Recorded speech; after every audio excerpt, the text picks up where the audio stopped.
प्रेम से बोलिए गुरु भगवान की जय। देवियों एवं सज्जनों, फिर मैं आप अगले भाग में आपके सामने प्रस्तुत हूँ उस परम ज्ञान के साथ।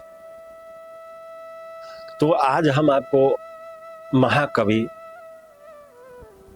परम भक्त शिरोमणि सूरदास के बारे में, उनकी जीवनी के बारे में थोड़ा बताएंगे। सूरदास जी का बचपन के नाम बेलवा मंगल था। बेलवा मंगल एक ब्राह्मण परिवार में जन्म लिए थे। माता पिता के एकलौता संतान थे। उनके माता पिता बहुत अच्छे परिवार के थे। अच्छा घर गृहस्थी सब कुछ था। अच्छे पढ़े लिखे खानदान से थे। तो बेलवा मंगल एकलौता संतान थे अपने माता पिता के। तो समाज में यह शुरू से परंपरा है कि अच्छे परिवार के और अच्छे बच्चों को बिगाड़ दिया जाता है। वही परंपरा उन पर भी लागू हो गया और अच्छे परिवार के बच्चे होने के कारण, अच्छा बच्चा होने के कारण समाज के लोग उनको धीरे धीरे गलत लत की ओर प्रवेश करा दिया। उनको नशा के व्यसन में फंसा दिया। दारू, शराब, गांजा, तरह तरह के नशाएं में उनको लिप्त कर दिया। यहाँ तक कि एक वेश्या के कोठा तक में उनको पहुंचा दिया। बेलवा मंगल के उस समय उम्र बचपन के था, 15-16 साल का उम्र था। वो नया उम्र में भाग गए और उनको उसी लाइन में आनंद आने लगा। अब नशा में रहना और कोठा पर जाना, वेश्या के पास दिन रात वही काम में लिप्त रहते थे। वो घर भी आना जाना छोड़ दिए। कतनों माता पिता के समझाने पर उन पर कोई प्रभाव नहीं पड़ा। तो अच्छे परिवार के होने के कारण उनका शादी एक अच्छा परिवार में हो गया। उनकी पत्नी बहुत सुंदर, बहुत चरित्रवान, बहुत गुणवान थी। तो धीरे धीरे इनके माता पिता का उम्र बीतता गया और बेलवा मंगल अपने आदत से लाचार होते गए और धीरे धीरे सारे संपत्ति, अपनी माता का गहना, पत्नी के गहना जेवर सब उठा के उस वेश्या को के पास रखा।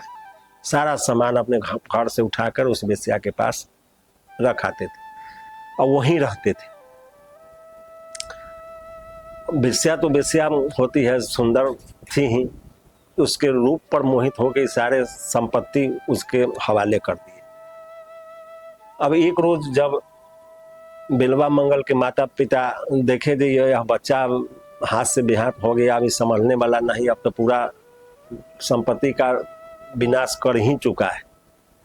तो कुछ उनके पास धन था, मरने से पूर्व अपने पुत्र वधू को, यानी बेलवा मंगल के पत्नी को दे दिए, तुम इसको रख लो, इससे अपना जीवन का यापन करना, उसको नहीं बताना और इसी से तुम अपना जीवन चलाते रहना। चूंकि हम लोगों के नहीं रहने के बाद तुम्हारा स्थिति क्या होगा, यह बहुत दुखद बात है। और तुम अच्छे परिवार खानदान के हो, इसलिए तुमको कोई कष्ट नहीं हो, इतना संपत्ति रख लो तुम। उसके बाद बेलवा मंगल के माता पिता मर गए तो उसको जानकारी दिया गया। तो किसी तरह से गांव समाज के लोग जो थे, उसके सखा संबंधी, उसको कोठा पर से लाए। वो आया तो अपने पत्नी से मिला और पत्नी से पूछा कि माता पिता मरने से पूर्व कुछ देकर गए हैं अथवा नहीं। तो उसकी पत्नी पतिव्रता थी, वह उससे झूठ नहीं बोली और बताई कि हाँ कुछ धन दे के गए हैं। तो कहा जे कहाँ है, लाओ। ले लिया और सीधा फिर उस वेश्या के पास चला गया और सारे संपत्ति उसको दे दिया और कहा जे अंतिम है, आज के बाद से कोई उपाय नहीं है, क्योंकि माता पिता इस दुनिया से विदा हो चुके हैं, इसलिए अब इसी में तुम काम चलाओ और हम भी अब इसी में काम चलाएंगे, अब यहीं से जीवन चलता रहेगा। उस श्राद्ध में भी शामिल नहीं होगा। तो अच्छे परिवार खानदान के थे, उनके सारे सखे संबंधी अच्छे थे, सब मजबूत थे। सब लोगों ने मिलकर उनका श्राद्ध कर्म बहुत अच्छा से कर दिया। दोनों व्यक्ति का अच्छा भोज भंडारा हुआ और सब कुछ अच्छी तरह से संपन्न हो गया। तो सब कुछ संपन्न के बाद बेलवा मंगल फिर एक रोज घर पर आए। फिर पत्नी से कुछ धन की मांग किए, नहीं देने पर मारपीट करके फिर चले गए वहीं। वहां गए तो वेश्या दरवाजा बंद की हुई थी। ये कितनों दरवाजा ठोके लेकिन दरवाजा नहीं खोली। जब सुबह खोली तो एक आदमी उस रूम से बाहर निकला। तो बेलवा मंगल को इस सीन को देखकर बहुत गुस्सा आ गया। वो कहे हम जीवन भर सारा संपत्ति अपने माता पिता का तुम्हारे यहाँ उठाकर रख दी, अपना पूरा जीवन तुम्हारे चरणों में व्यतीत कर दिए, और तुम रात भर दरवाजा नहीं खोली। ठंडा के समय हम भर रात ठंडा में ठिठुरते रह गए। तो एक जग था, उस जग में पानी भरा हुआ था, एक जग पानी इनके देह पर फेंक दिया। ठंडा के समय था और कहा जो पैसा लेकर आए हो जो तुम इस तरह से बात करते हो। इस पर बेलवा मंगल को बहुत गुस्सा आया और गुस्सा के कारण क्रोधित होकर उस वेश्या का प्राण अंत कर दिए, उसका जान मार दिए। सुबह का समय था, उस जगह सारे लोग जमा हो गए, पुलिस आ गई और बेलवा मंगल पकड़ा गए, चले गए जेल में इनको उस हत्या के आरोप में फांसी की सजा हो गई।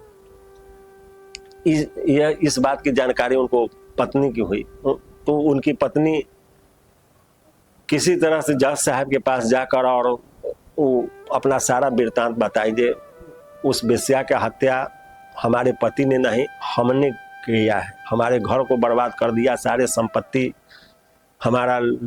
हमारे पति को ठग कर बहला फुसला कर ले ली और जीवन भर हमको अपने पति से दूर रखी। इस गुस्सा के कारण हमने उसका वध कर दिया। ये निर्दोष है। वो अपने पति को निर्दोष साबित करते हुए हत्या के आरोप वो अपने ऊपर ले ली। तो जज साहब बेलवा मंगल को बरी कर दिया, उसकी पत्नी को उसके जगह पर कैद कर लिए। उसके बाद कुछ दिन के बाद फिर समाज एक ही था, सारे लोग समझे जो अच्छा बुरा सब लोग समझता है। उसकी पत्नी भी, बेलवा मंगल की पत्नी भी बरी हो गई उस केस से। लेकिन जब बेलवा मंगल जेल से छूटा तो उसके पास अब कुछ नहीं था, उसका सारा अभिमान चूर चूर हो चुका था। वो वहां से चल दिया तो उसके देह पर एक वस्त्र भी नहीं था, एक गमछी था, उसको अपने कमर में लपेट कर चला जा रहा था। उसके मन में भगवान श्री कृष्ण के प्रति प्रेम जग गया, उनका छवि उनके दिल में आ गया। तो सोचा जब वृंदावन चले जाते हैं, वहीं जीवन यापन होगा, अब तो कोई काम नहीं है, वहां रह के किसी तरह से भिक्षा मांग के अपना जीवन यापन कर लेंगे। वो चलते रहा। जिस राज्य से जा रहा था उस राज्य के राजा बहुत धर्मात्मा थे। उनका नियम था, चारों तरफ सेना को लगाए हुए थे। कोई भी संत इस राज से जाए तो उसको ला के दरबार में सम्मान पूर्वक उनको भोजन करा के, सत्कार करके, वस्त्र प्रदान करके तब उनको इस राज से छोड़ना है। सो उसी राज्य होके बेलवा मंगल जा रहे थे तो इनको सब जो सैनिक सब था पकड़ लिया, समझा जो संत है। और तो संत थे नहीं, लेकिन संत के भेष में थे। तो लेके दरबार में गया तो राजा उनका चरण धोकर बहुत सम्मान पूर्वक सिंहासन पर बैठाए, उनको वस्त्र प्रदान किए और तरह तरह के व्यंजन उनके सामने प्रस्तुत किए। तो बेलवा मंगल सोचा जी तो बहुत आश्चर्य की बात है। और वो लोग महाराज कहते थे तो बेलवा मंगल कहा जी तो 5-7 घंटा के तो हम संते बने हुए हैं, कुछ तो तब तपस्या है नहीं। मने मने वो सोच रहे थे। फिर इनके मन में वो पुतर्क आ गया। उसकी पत्नी को, उस राजा के पत्नी के देखने के बाद इनका मन फिर दूसरे तरफ हो गया। क्योंकि उस राजा के पत्नी बहुत सुंदर थी, उसका कुछ रूप उस वेश्या से मिलती थी। इसलिए इनको लगा जो हो सकता है जो कहीं वेश्या मरी नहीं, बच गई होगी या उसकी बहन होगी। इस लोभ में फिर पड़ गए, कामना फिर जागृत हो गया। तो ये राजा को बोले जो हम बाहर नहीं खाएंगे, हम तुम्हारे महारानी के कक्ष में खाएंगे और वहां पर केवल महारानी और हम रहेंगे। इनके अंदर कामना जागृत हो गया। तो राजा तुरंत तैयार हो गया, दिया तो महापुरुष है आप, जहां आपका इच्छा हो वहां खाइए। महारानी भी तैयार हो गई जी, चलिए कक्ष में खाइए। जब कक्ष में इनका आसन देकर भोजन लगाया गया तो ये अब कुछ उसको स्पर्श करना सोच रहे थे कि अचानक उनके मन में फिर प्रभु का जब बुलावा आ जाता है, उनका जब कृपा बन जाता है, वो जिसको बचाना चाहते हैं तो किसी तरह से बचा लेते हैं।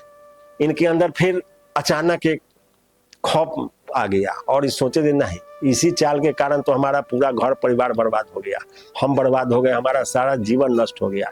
फिर यह विचार मेरे मन में कहाँ से आया, तो सोचे जो सारे अनर्थों का जड़ी आँख, ये आँखें से हम देखते हैं तो सारा प्रकार के विकार पैदा होता है, तो न ये आँख रहेगा न विकार पैदा होगा। इस सोच के उन्होंने महारानी से पूछा ये तुम्हारे घर में सुई है? तो महारानी बोली जे हाँ है। तो कहा जे सुई लेके आओ। उस सुई लेके महारानी आई, बस दोनों आँख में सुई भोंक लिए। अब महारानी चकित रह गई, महाराज को खबर दिया, सारे लोग अब स्तुति करने लगे महाराज क्या गलती हो गई आज अभी आँख भोंक के और आप इस तरह से कर दिए तो पूरा राज्य का हमारा अपमान हुआ, हमारा राजपाट सब ध्वस्त हो जाएगा, क्योंकि संत का अपमान तो कहीं उचित होता नहीं है। तो कहेंगे नहीं नहीं, राजपाट का अपमान नहीं होगा, कुछ विध्वंस नहीं होगा, तुम दिन नित बढ़ते चले जाओगे। ये हमारे सारे अनर्थों का मूल ही आँख था, इसलिए आज हम इसको समाप्त कर दिए, ऐसे हमारा सारा दुख दूर हो गया। और वो कहें हमको यहाँ से वृंदावन के रास्ता पकड़ा दो। वो अपने सैनिकों के साथ इनको अपना सीमा तक पहुंचा दिया। सीमा के बाद एक सैनिक इनको एक डंडा हाथ में धरा दिया और बेलवा मंगल अनवरत जाते रहे। जाते जाते एक कुआं में गिर गए तो अभी उसी में 3 दिन तक पड़े रह गया। उसी में से भगवान श्री कृष्ण को पुकार रहे थे। तो एक दिन तीसरा दिन एक हाथ इनको उस कुआं से पकड़ के बाहर कर दिया। तो हाथ के स्पर्श से समझ गए कि इतना लंबा किसी व्यक्ति का, मनुष्य का हाथ नहीं हो सकता है, क्योंकि कोई वस्तु से स्पर्श न कर सीधे हाथ से पकड़ के कुआं से बाहर कर दिया तो ये कोई साधारण मनुष्य नहीं होगा। वो समझ गए प्रभु का ही खेल है। तो वो कहने लगा कि प्रभु अरे छोड़ के मत जाइए, हाथ छोड़ा के भाग रहे हैं, लेकिन इस हृदय से भागिएगा तब तक हम आपको जाने से कम हमको वृंदावन पहुंचा दीजिए। किसी तरह से वो महापुरुष इनको वृंदावन पहुंचा दिया। जब वृंदावन में चले गए तो बांके बिहारी के मंदिर के आगे बैठते थे और वहीं भजन गाते थे। भगवान श्री कृष्ण के जितने रहस्य थे उसका उद्घाटन करने लगे अपने पद के द्वारा, जो कोई नहीं जानता था।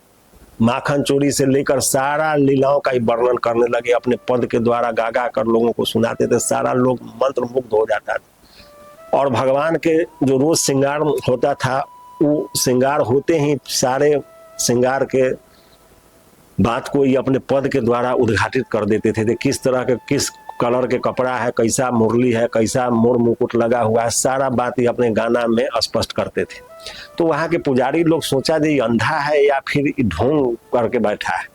उन लोगों को समझ ही नहीं आ रहा था। ये मंदिर के बाहर बैठते थे, पद से अपना व्यक्त करते थे सारे बातों को। तो एक रोज वो लोग इनके परीक्षा करने के लिए, बेलवा मंगल के जांच करने के लिए, जे यह सही में जानता है कि देख के ढोंग रास्ता है। तो एक रोज मंदिर बंद में ही सारे पुजारी लोग भगवान का पूजा कर दिया और उस दिन श्रृंगार नहीं किया, सीधे एक गमछी लपेट के उनको माखन मुंह में लगा के छोड़ दिया। तब सूरदास इधर से पद गाए, ये आज हरि भयो नंगम नंगा, माखन खाए भयो उछंगा।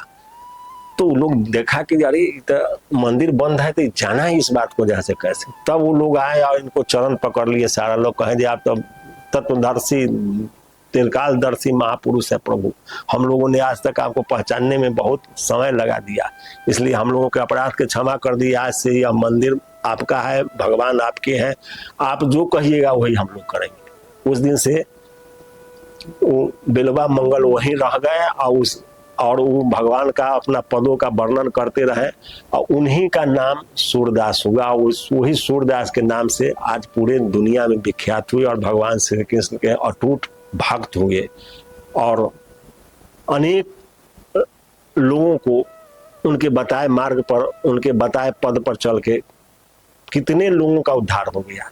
तो ये महापुरुषों का प्रेम है लोगों के प्रति, या भगवान के प्रेम है। यदि आपका हृदय श्रद्धा पूरित हो तो प्रभु कभी न कभी आपको अपने शरण में बुला ही लेंगे और आपके सारे दोषों को मुक्त कर देंगे। फिर अगले भाग में जय कृष्ण।